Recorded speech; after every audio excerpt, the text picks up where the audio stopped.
श्रीमद् भगवत गीता के 13वें अध्याय का महात्म्य।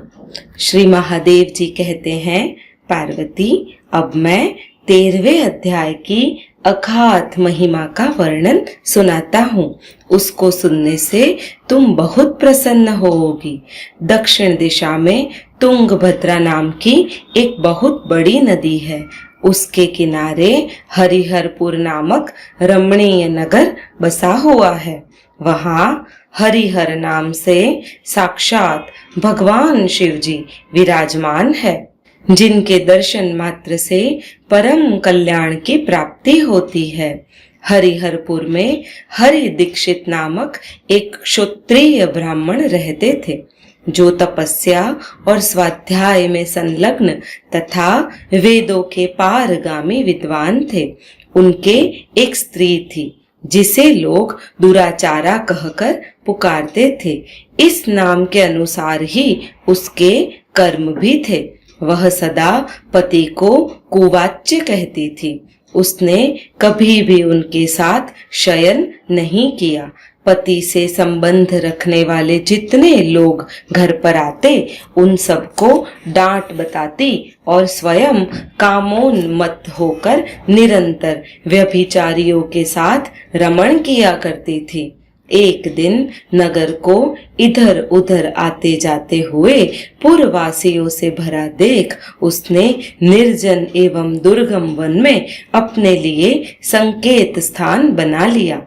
एक समय रात में किसी कामी को न पाकर वह घर के किवाड़ खोल नगर से बाहर संकेत स्थान पर चली गई। उस समय उसका चित्त काम से मोहित हो रहा था। वह एक एक कुंज में तथा प्रत्येक वृक्ष के नीचे जा जाकर किसी प्रियतम की खोज करने लगी, किंतु उन सभी स्थानों पर उसका परिश्रम व्यर्थ गया। उसके प्रियतम का दर्शन नहीं हुआ। तब वह उस वन में नाना प्रकार की बातें कहकर विलाप करने लगी।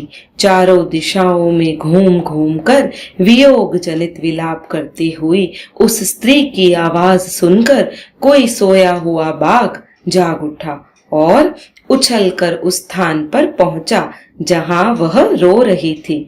उधर वह भी उसे आते देख किसी प्रेमी की आशंका से उसके सामने खड़ी होने के लिए ओट से बाहर निकल आई।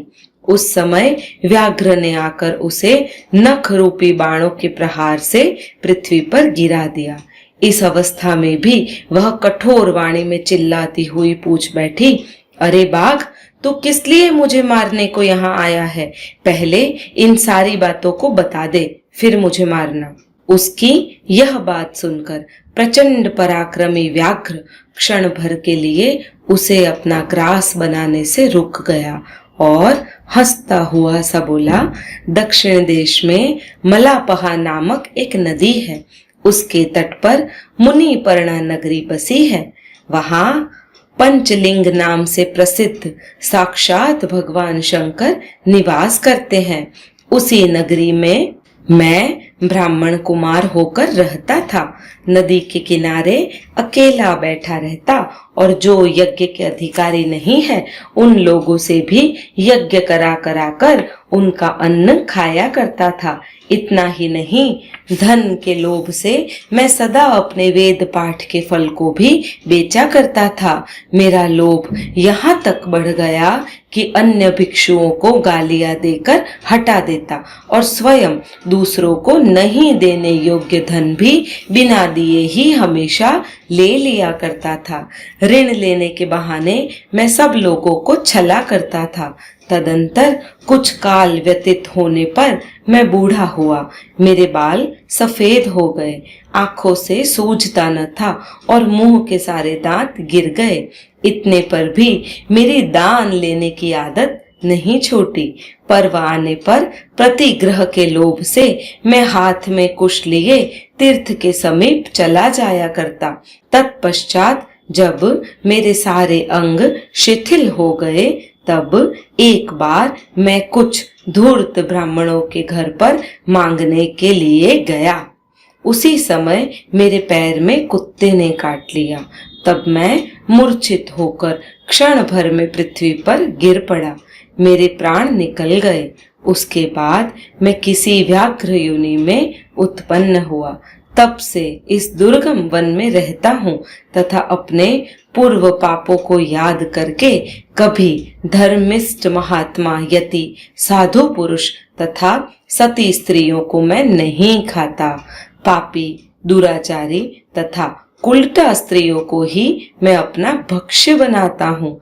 अतः कुलटा होने के कारण तू अवश्य ही मेरा ग्रास बनेगी। यों कहकर वह अपने कठोर नखों से उसके शरीर के टुकड़े टुकड़े करके खा गया। इसके बाद यमराज के दूत उस पापिनी को संयम मणिपुरी में ले गए।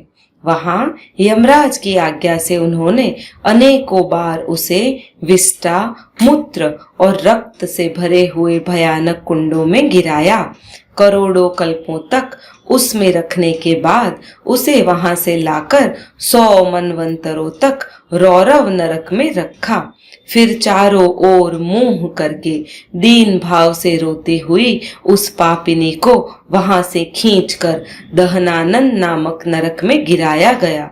उस समय उसके केश खुले थे, शरीर भयानक दिखाई देता था। इस प्रकार घोर नरक यातना भोग चुकने पर वह महापापिनी इस लोक में आकर चंडाल योनि में उत्पन्न हुई।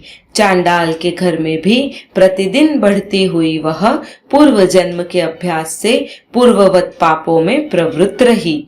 फिर उसे कोढ़ और राज्य क्षमा का रोग हो गया। नेत्रों में पीड़ा होने लगी। फिर कुछ काल के पश्चात वह पुनः अपने निवास स्थान हरिहरपुर को गई, जहां भगवान शिव के अनंतपुर की स्वामिनी जम्भका देवी विराजमान है। वहां उसने वासुदेव नामक एक पवित्र ब्राह्मण का दर्शन किया, जो निरंतर गीता के 13वें अध्याय का पाठ करता रहता था। उसके मुख से गीता का पाठ सुनते ही वह चांडाल शरीर से मुक्त हो गई और दिव्य देह धारण करके स्वर्गलोक में चली गई।